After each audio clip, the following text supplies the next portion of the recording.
Joined now by Syracuse head coach Gary Gait ahead of the team's trip down to Charlotte and Virginia for a pair of games. Open it up for questions.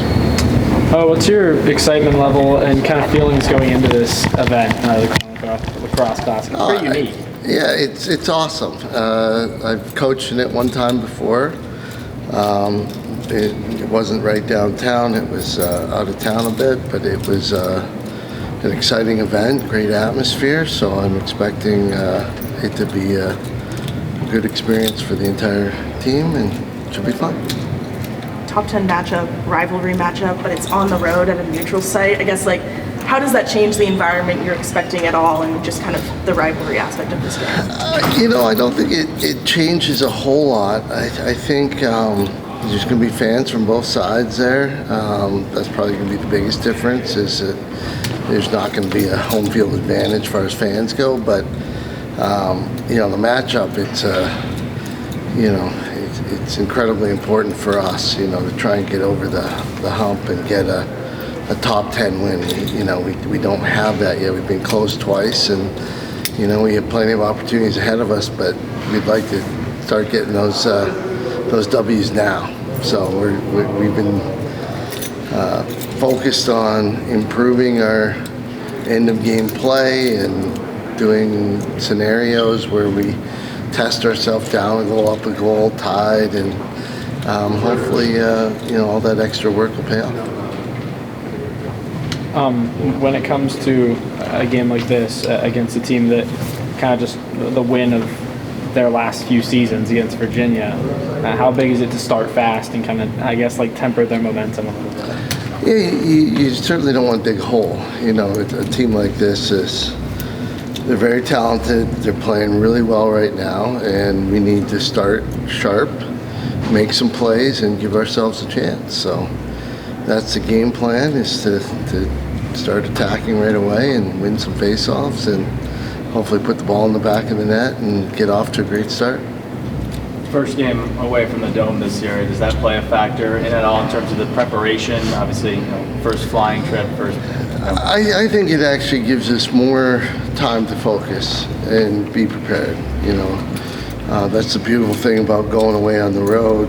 Everything you're doing is about the game and preparing for the game, whereas you play at home, you meet, then you go back and do your work or do schoolwork and maybe stop thinking about it for a bit. But when you're on the road, it's 100% lacrosse, so hopefully that'll be a positive for us. You mentioned working on those end-of-game scenarios. What else from those two top 10 losses so far this season have you guys really pulled on and been trying to work on heading into this matchup? Really just making good decisions, trying to improve and reduce the number of mistakes we make, and timely mistakes. In this situation we want to do this, and it's not the time to take a shot, it's not the time to get fancy, it's the time to possess the ball. So we've addressed some of those areas as well, and we're just trying to get better. So hopefully we'll show that we have come Saturday.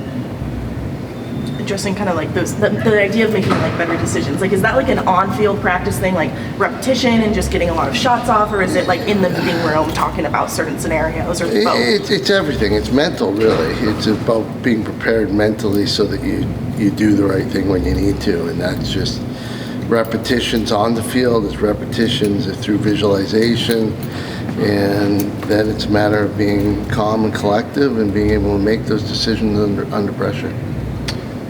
When you look at, obviously it's a game of runs, but that High Point game, there were so many instances where, you had the 7-0 run, which was 5 minutes long and was insanely explosive offensively. So then you also had over 10 minutes where you guys didn't score against them. So obviously you want to sustain that high-powered offense, but is there a way you can make that a little more drawn out where it's not all We're trying to be more consistent. That's obviously, sometimes it just works out that way. The best thing you can do is win face-offs, and we in that game we had a run where we weren't winning face-offs, and the run went the other way. So it shows you how important possessions really are, and we're focused on getting them any way we can. We won't get to talk with you next week, so just curious, early Delaware scouting report looking ahead to that game? they're another good team. They're, one of those playoff experienced teams that, you can't look past. You got to be prepared for it, and we definitely will be. Good. Cool. Thank you, Gary. Gary. Perfect.